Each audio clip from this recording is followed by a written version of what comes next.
What's up, nail geeks, and welcome back to a Sylvanclaw video. This month we have a small-ish but mighty video to check out. The polishes are so good, and this brand just keeps getting better and better. We have the Spelunking collection to check out.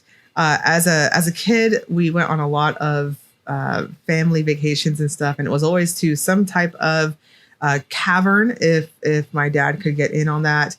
And I just have, I don't know. I when I was a kid, I had this idea when we went into these caves that I would grow up and be this archaeologist, to be this person that went into these tight spaces and stuff and saw these beautiful formations and these cave-like wonders, all that kinds of stuff.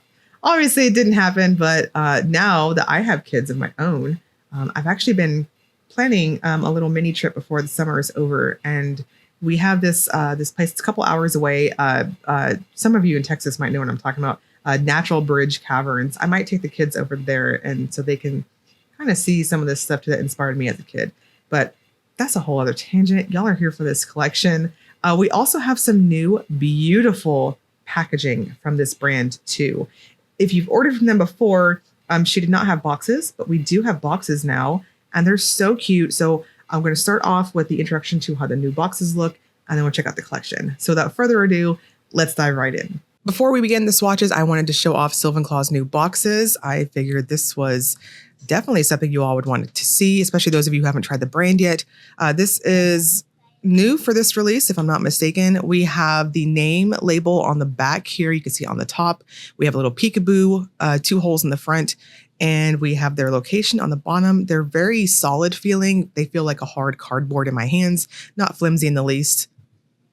And to begin with the swatches, we're going to start with Drip Drop. This is a clear base full of golden reflective glitter, scattered holographic glitters, blue iridescent flakes, and teal to blue to purple shifting shimmer.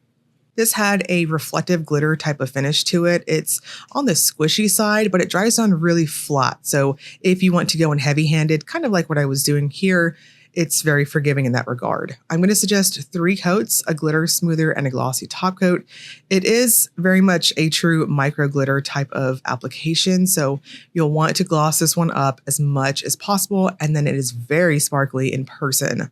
This is what I would consider almost like a muted type of teal-ish sort of color with those glitters. Sun Haze is a sunshine orange base that may shift to a blue and green at the most harshest angles. I agree with that. I think that blue shift is very much on the most extreme side. You're going to hold your nails basically with your free edge facing your face to kind of see that type of shift. Dominantly, you're going to see what you see on the video here. It's got this strong orange type of shimmer going through this somewhat reddish, almost, I don't want to say burnt because that's a little bit dark, but it's like a reddish type of orange backdrop. I'm going to suggest 3 coats here as well. This applies like a true jelly, though it does dry down quite flat, so make sure you're using a thicker type of glossy top coat just to amp this one up and plumpify it. Bryophyte Me is an apple green base with golden shimmer that's loaded with green, irregularly shaped holographic glitters. I have to say this type of finish, because there's one more in this collection that's like this, and then that blue that I showed you all a few months back. I think this is like my favorite type of finish from this brand thus far. The glitters that they use are magnificent, and they're very sparkly in a large particle type way. I chose to apply this one like a reflective glitter or a micro glitter finish, and I used that texture to get that next coat on. I did 3 light to normal coats. Again, dry time is very flat and forgiving, so you can absolutely just slather this one on like this. It's very easy to apply in that regard. Glitter smoother is a must. Quartzy is a warm pink shimmer base that shifts from orange in some lighting and has a scattered holographic glitter throughout.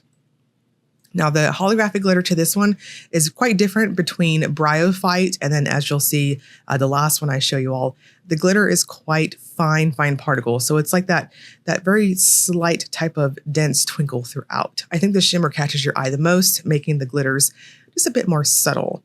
This has a very jelly type of formula. I'm going to strongly urge you to go up to 3 coats with it, as it's a lighter type of buildup overall. If you have a really prominent free edge, you might see a smile line in really bright lights. I didn't think it was very noticeable on my falsies, but I figured it was worth noting. This is also pretty forgiving in terms of formula, so don't be afraid to go in heavy-handed like myself. Walled In is a cinnamon brown linear holographic with a red shimmer. This is one of those metallic types of holographics that are always my favorites. And this is very rainbow-like. There's no skimping on that holographic pigment. In bright lights, sunshine, all that good stuff, you're going to see that very strong rainbow cast across the polish. Now, I chose to take this one up to 3 coats. It has a standard type of formula to it. I think many of you will be just fine at 2 coats. But because it dried down with that metallic type of formula that we see on holographics like this, I chose to just amp it up, get it as thick as possible on my nail, which is what I prefer, and a glossy top coat. And you can see it looks chef's kiss, very gel-like at that 3rd coat. Secrets Below is an aqua teal jelly base with teal to blue to purple shifting shimmer and green irregularly shaped holographic glitters. So this one is like the cousin to Bryophyte Me, and it's got those strong, sparkly type of glitters throughout. I wanted to touch on the glitters between this one and the green. Both of them had excellent suspension throughout the bottle. I had no need to go fishing or, shake the hell out of the bottle, whatever. It was very much evenly suspended. I chose to do 3 coats with this one and apply it like a micro glitter or reflective glitter finish, and you can see the end result here is very pretty. Now this one does have a very squishy formula to it, so if you choose to wear it at 3 coats like myself, save room for your glitter smoother and glossy top coat and go in thin, as it does have a potential to be overbuilt. And we're going to wrap this up with a quick wallet topper segment. This is where I use a black swatch stick to demonstrate if polishes have layering capabilities. Across the board, most of these are not heavily tinted on their base colors, and most of them are just shimmer and glitter bombs. So I think these could topper pretty well, except for, say, Sun Haze. I think you'll have to be careful with that one because the base color, that orange, was pretty strong. But I think you could absolutely get a little out of the box with these. Walled In, maybe. I think more neutrals with that. But yes, these have a little bit of playability with how you wear them too, in my opinion. These are going to drop August 8th on Sylvanclaw's website. If you want to check these out and any of the other previous releases that she's got, I've got them on my channel too, if you want to check out my swatches and my thoughts on the brand as she's been coming down I guess in my head I have like she's been coming down the mountain like in a train. I don't know. I'm in a mood today apparently. But she's been chugging along and just releasing beautiful stuff. As always, if you enjoyed the video, please like and subscribe. Thank you so much for watching.